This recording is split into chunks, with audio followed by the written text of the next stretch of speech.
Hello, everyone. Welcome to the fourth episode of our podcast, MusicaliTea, a show where we dive into the lives of composers. I'm your host, Joycelyn.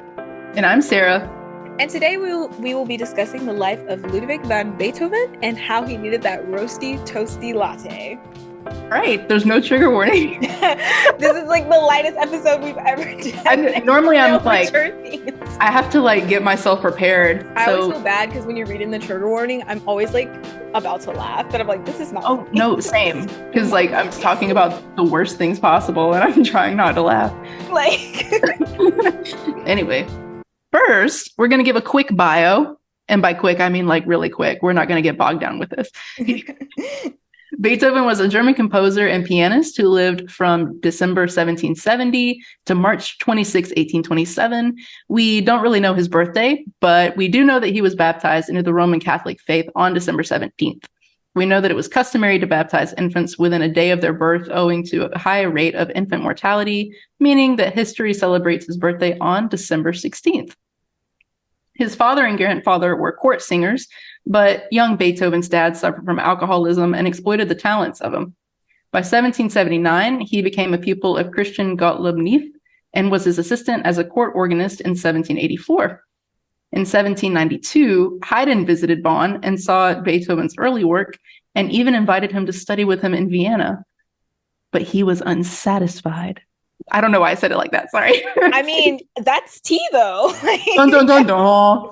He was unsatisfied with his lessons from Haydn, and so he studied theory with Schnelk, Albrechtsberger, and Salier. I don't think I said any of those right, but they sounded right. Sounded good to me because, you know, I don't speak any German. So. Ooh, or French. Or French. This is true. I speak Spanish, though, guys. Kind of. Better than any of these other languages besides English. So speaking of Spanish, though, Beethoven's nickname at school was the Spaniard, and this was because of his dark complexion. And it's likely that he got this complexion because he had Moorish blood from an ancestor serving in the Spanish army when they occupied the Netherlands. And I thought this was so funny because you remember like a few years ago, I think it was literally 2020, and people were like, oh my gosh, Beethoven was black. And so everyone was like making memes about like hip hop dancing to like Symphony Number 5. That's what that was. Oh my, okay, because I forgot about that. And then when I read like where you mentioned that too, I was like, that's what that was about. That's why like people were doing those memes. I love those memes. That was like the highlight. 2020 was a highlight in like meme culture. That was like a because it would be people like people would be like whipping to like the Ninth Symphony. They're like dun, dun, dun, dun. They're like, I knew Beethoven's music had a little flavor to it. Like people were like whipping to it. I was like, what? It had some flavor for sure. The Nene. Yeah. What a time. Beethoven met Mozart. And also apparently he was performing like Mozart's piano concerto, the one in C minor, number 24. And Mozart said, don't play that, play something of your own. So Beethoven did. And Mozart was like, you gotta watch out for him because he's gonna give the world something to talk about one day. And that he did. Okay. See, Mozart knew. He knew how to recognize greatness.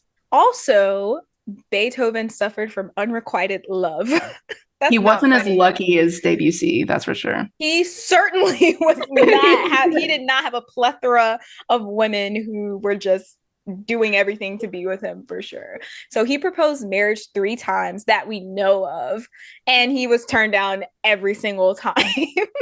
And one of the brides said that he was ugly and half crazy. But he had like, you see like portraits and he had like rock star hair. I know, but he always was making like the angry face too. He's like, I'm like, oh, that's crazy. I don't know. You know the face I'm talking about. Yeah. He just looked upset. Everywhere. I feel bad. Poor Beethoven. But he definitely had like an interesting appearance because I remember I was reading somewhere and it was like he was arrested for being homeless because he was like wearing like raggedy clothes or something. Yeah. So I saw that on one of the. Wait, he was staring through people's windows too? Yeah, he was staring through people's windows. Okay, so that's why. That's other one. I don't think he was arrested for being ugly. No, but the article literally was like he was arrested for being homeless. And yeah, he was staring through people's windows. So I'm like, was he arrested for staring through people's windows or was he arrested because he was homeless? It's like that TikTok sound where it's like, he killed people, but isn't he dreamy? Like,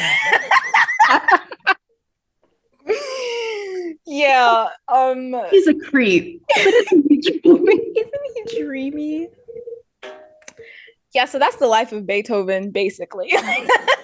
A quick overview. In a nutshell. But now let's get into the tea. Let's get into the reason we even did this episode. So after Beethoven died, Anton Schindler wrote a book on all things Beethoven, which included his food preferences. Yeah. Schindler was Beethoven's secretary and biographer. There was a particular recipe called Käsnacken that is believed to have originated in Austria. The recipe is on the website. I saw it was like the Grant Park Music Festival in Chicago. They actually had the recipe and it looked pretty easy. I was gonna attempt to make it, but you know, I got busy. So maybe I'll still make it at some point, maybe. It has a lot of different cheeses. I don't know if me and my lactose intolerance will do okay with that, but it's okay. That's probably why Beethoven was half crazy all the time. He probably had all that cheese. That cheese. And he especially liked the Italian import macaroni with Parmesan cheese. Mm-hmm. Yeah, so Beethoven, he was like, I have taste for my mac and cheese. Taste. Only the Italian mac and cheese. So Beethoven, according to Schindler, was a terrible cook, except for when it came to making a cup of coffee. So, and this, well, Schindler's like basically speculating here, like how he got so good at making coffee. But at 19, Beethoven was the youngest member of the court orchestra that was on a yacht up to a trip in Rhine for the Prince Elector's summer palace. And he was appointed this kitchen scullion, which is basically the person that like does sanitation, washes pots, pans, keeps the floors clean, things like that. And he was around the kitchen on the yacht. It happened. And so Schindler's like, we don't really know how he got this recipe, but maybe it originated on this yacht. And no matter what, no matter how they got the recipe, the measurements are so precise. You have to grind. Beethoven would grind precisely 60 coffee beans. No more, no less. 60 coffee beans. And he would even count them. He would count them out to be certain. If he made a mistake while he was counting, you got to start over. Like, he was serious about that coffee. Like, I want to know though, like, how did he find out that like 60 beans were the exact? He's like, okay, I'm going to start with, or was it like 59? And he's like, missing not something. Enough. It's missing something. Adds one more bean to the pile, and it's like, that's it. He would literally even count them out if he had like visitors watching him. He did not care. So after counting the beans and presumably grinding them, he then brewed the coffee in this like glass contraption he had of his own design. So he was really like a whole barista. He was legit. Like he was like a whole barista. And the 60 beans produces about 8 grams of coffee, which is enough to make a shot of espresso, which hadn't been invented yet. So shout out to Beethoven for like kind of making espressos before they were even a thing. Like, right? It probably definitely was a thing. It just didn't have the name espresso. Espresso sounds too modern to me to have been. They probably would have called it like something fancy that translates to like quick coffee. But obviously they drunk espressos because that's how Beethoven prepared his. So it's not like it's something that's new. It's just something that's branded with a new name. It's like the TikTok trends. It's like latte makeup. It's like, no, that's just makeup with brown eyeshadow. Like, that's not new. It's just branded differently. Right. Yeah. So that is how Beethoven prepared his coffee. 60 beans, no more nor less. I keep thinking too, all week I've been thinking about it with Beethoven drinking coffee, because I drink a lot of coffee too, and thinking that like I was kind of a connoisseur, and now I'm not really sure anymore. I don't think I'm still consider you a connoisseur, Sarah. I feel like you are.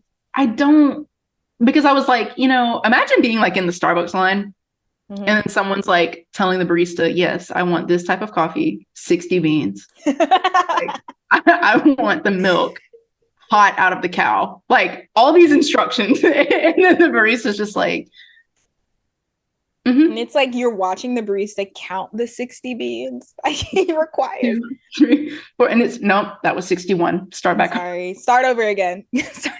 Or you put it in a mobile order. It's like special instruction, 60 beans, please. That is funny. I guess, yeah, he definitely had a refined taste for it. But yeah, I think if he ordered espresso, he would be like, yeah, this is fine. Like, you know? I don't know. If he's counting 60 beans, maybe he was a little half. Maybe he was. Anyway. I'm thinking, yeah, he definitely was. I think, yeah. I love how we haven't even specified what he was, but yes, he was that. That. The earliest evidence that Beethoven enjoyed coffee was from his first visit to Vienna in December of 1792, where his shopping list had, quote, a wig maker, coming at number 2, coffee, overcoat, boots, shoes, pianoforte desk, seal, writing desk, and pianoforte money.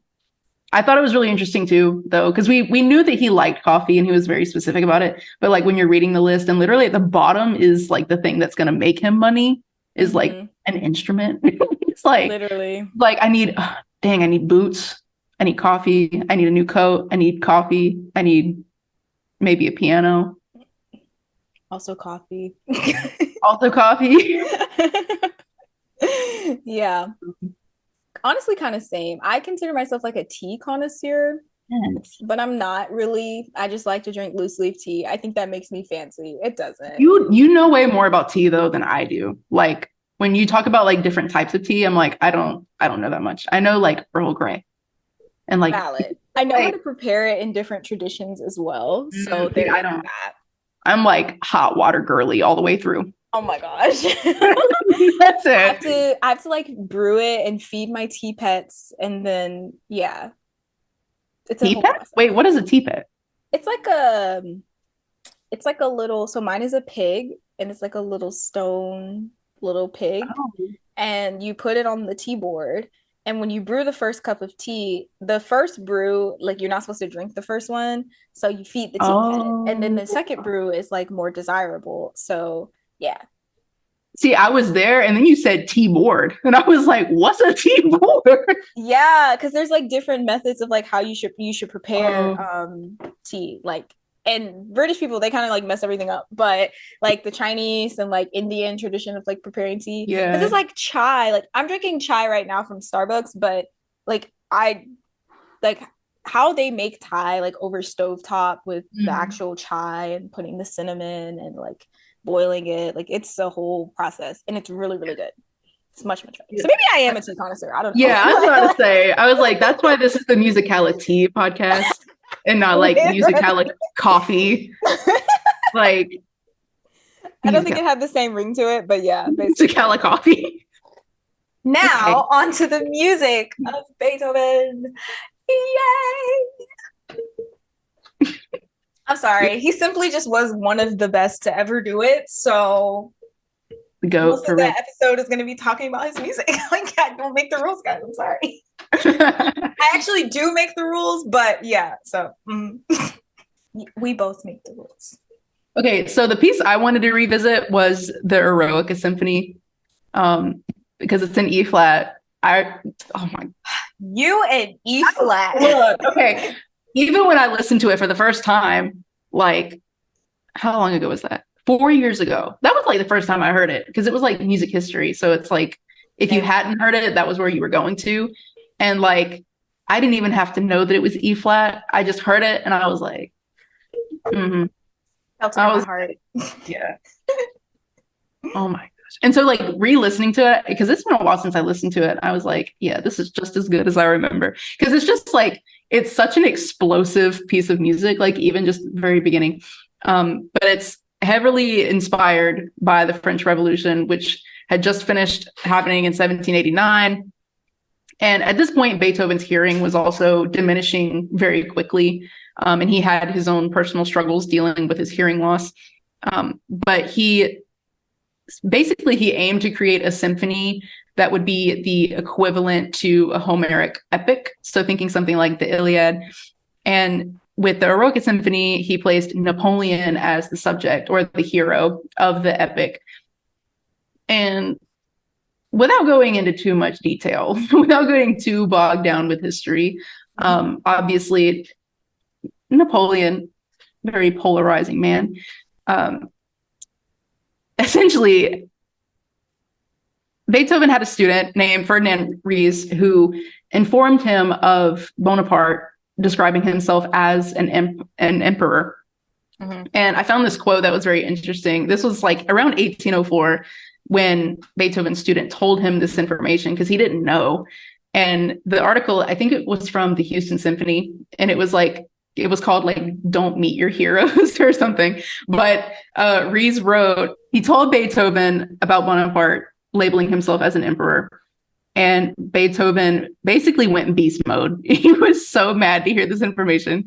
Yeah. And Beethoven said, quote, "So he too is nothing more than an ordinary man. Now he will also trample all human rights underfoot and only pander to his own ambition. He will place himself above everyone else and become a tyrant." And then apparently Beethoven like walked over to the table where the score of the symphony was laying, and he like ripped the title page off and like flung it to the ground. Yeah. Very dramatic.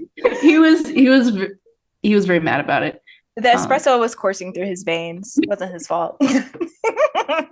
Like, imagine if he didn't have his morning coffee and he heard that information. Literally. It's like those mom memes that people share on Facebook where it's like, "Don't mess with me before I've had my cup of coffee." Literally. And it's like, that would be Beethoven. Literally. So yeah, after that, he dedicated the symphony to, quote, "the memory of a great man." The end. I mean, the end. Such an iconic opening. There are only a few pieces of music that make me wish that I didn't play saxophone. That sounds terrible, but it's just like, but like, what is orchestral saxophone? And it's a aquatic instrument. It's aquatic, according to C. I'm just a saxophone lady. I'm a saxophone lady. You're just a saxophone lady. You're not the saxophone lady. Yeah, that's true. There you go. To be fair, there aren't very many of us anyway, but that's a different story. Anyway, but as I was saying, only a few pieces of music that like make me not like wish that I had played like a string instrument or at least an instrument that would be like in an orchestra, and it would be Eroica. Wow. It's a great one. It's definitely number one on the playlist. Well, it's hard not number one, but it'll be on the playlist. Yeah. It's up there. Well, technically it's his number 3. So valid. I'm just saying. Yeah, because it was like Beethoven, he wrote 9 symphonies. He was already like, I wouldn't even say peak though, because they just kept getting better. Like, I feel like everybody thought like, oh my gosh, it's gonna peak. Nothing's getting better than Eroica. And then boom, here comes all the rest of them. It's always hard too, like when I look at Eroica and it's like, it looks like erotica. And I know it's not. Definitely does. Every time I read it, I think about it. Okay, so because I never really thought about it. And then like when I was in school, my music history teacher was like, yeah, not the erotica symphony. Don't get confused. And I was like, wait, I wasn't thinking it, but like now I am. No, I don't know why. I definitely like remember in music history class reading it was like, and I was like, oh, that makes so like, much more sense. Now? What does that say about me? Anyway. Yeah, but yeah, I think the interesting thing about Beethoven I like with his music is that one, he's just like one of the most popular composers ever, right? But I think part of the reason is because his music does kind of act as a transition from like classical to romantic music. So, and you can literally see it in his symphonies, like Symphony Number 1, which I played, which is like, it feels like a Mozart symphony. I'm gonna be honest with you. Like if you played Beethoven 1 and Mozart symphony, I could not tell the difference really. I mean, I can't because I played it, but like I wouldn't know. And then by the time we get to Eroica, you start to see more of like this shift. And by the time we get to like number 5 and number 6, it's like, okay, fully in the romantic era now. So, and like a lot of historians divide his career between like early, middle, and late periods just because the music is so different. I also feel that like And I was thinking about this when I revisited the Aroka Symphony, is that like Beethoven to me feels like probably the most accessible composer in terms of like, depending on what types of music you enjoy. Yeah. Because that tends to be the issue, like listening to Mozart or even Bach, where it's like they're kind of pigeonholed into one period of time, which, you know, for Mozart was very short. So it's like you can only do so much. But with Beethoven, his spanning over two periods of music, it's like I feel like there's something for everybody. You know what I mean? Definitely. Especially when you start looking at the piano works too. Yes. It's very, very diverse, I would say. Moonlight Sonata. Oh my gosh. Literally, Moonlight Sonata, the Appassionata. I don't know how to say that stuff, but y'all know the pieces I'm talking about, okay? And then there's like the other one that I keep forgetting, but Appassionata, that's the one. You know the one that's like I'll put it on the playlist, it's fine. But the Beethoven piano works are like my fave. Like they're amazing. like my fave. I love them. Okay. And even his string quartets and it's just a lot of music for a lot of people, which makes him so popular. Like it's the reason we all know Beethoven's name. Not to mention he composed like Ode to Joy, a part of the Ninth Symphony, which like I feel like we should do it. The Ninth Symphony should have its own episode anyways. Because it's just like so much happening. It is like the pinnacle, I feel, of romantic music. Maybe not the pinnacle. That's a really big statement. Maybe I mean, I'd say it's like up there though. It's definitely up there. Like listening to Beethoven's Ninth, because ASO had just did it like last season. It is truly epic. Like that's the only word I can use to describe it. It's just epic. And it's also epically hard because that piccolo excerpt, oh my gosh. Dying. I'm dying. It's fine. Oh, I actually have a fun story though about the Ninth Symphony.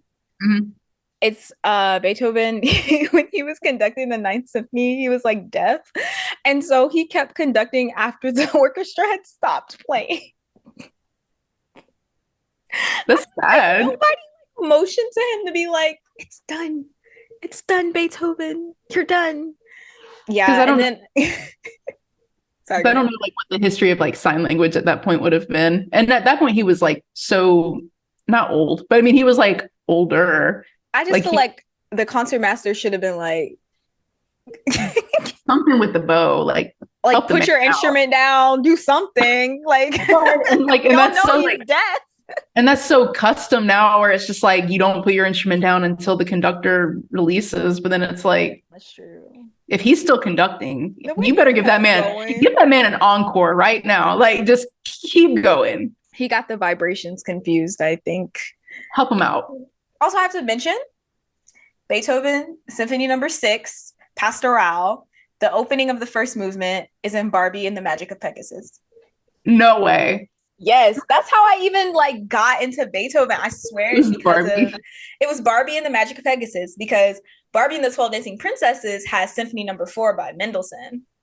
And then when the Barbie movies does the Nutcracker and Swan Lake, like Tchaikovsky, like it's literally like straight down the score. I'm like Barbie movies are iconic. They really popped off on that. Animated, they are so good.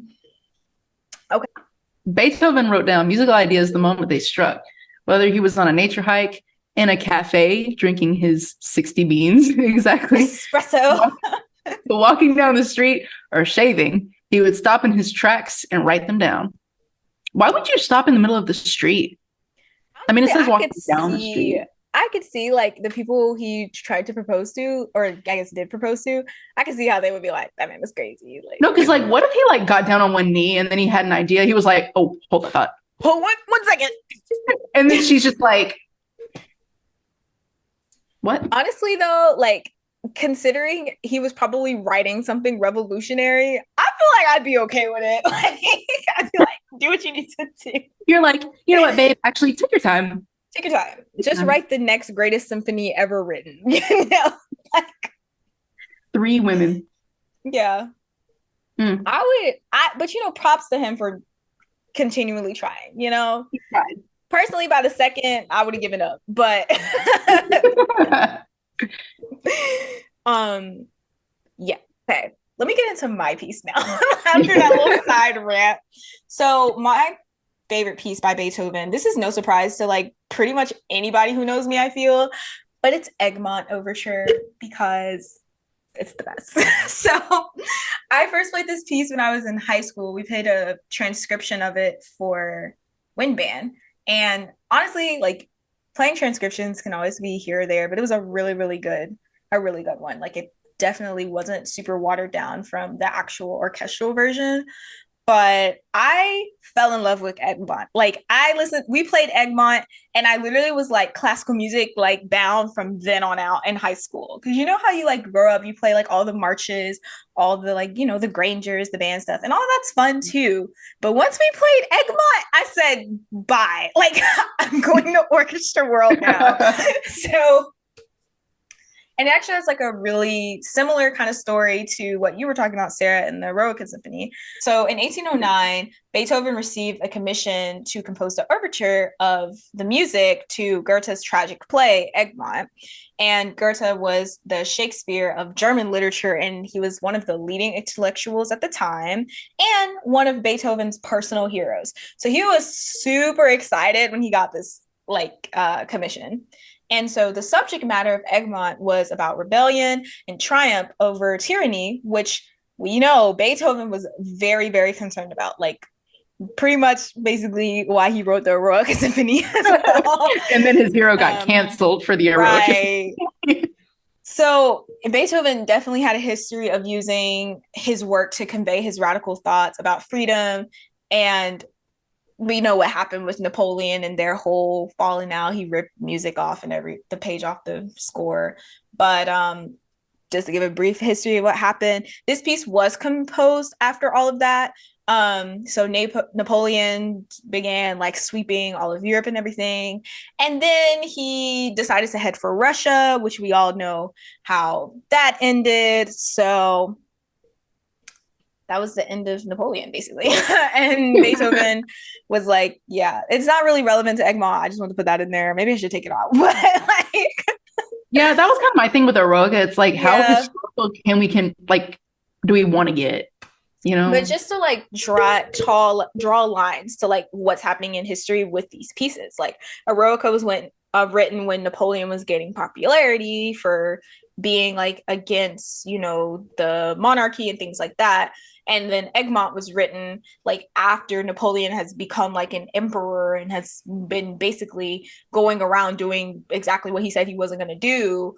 And then it led to obviously like his downfall and everything. So in Egmont, he was more so like, yes, rebellion and triumph over this person who I used to like, but I don't like him anymore. So yeah. So yeah, that's Egmont Overture. Musically, it starts with this really like heavy, I would say almost heroic opening. Like you feel like a war is definitely coming, but it does have an underlying sense of hope. And then you get into like the actual like main movement of it. And then it ends with this triumphant fanfare and has this like little piccolo solo at the end. Beethoven is the best to ever do it. Like, so that is the music of Beethoven. in a tiny little nutshell. In a tiny nutshell. Beethoven died in 1827, and he had completed so many works.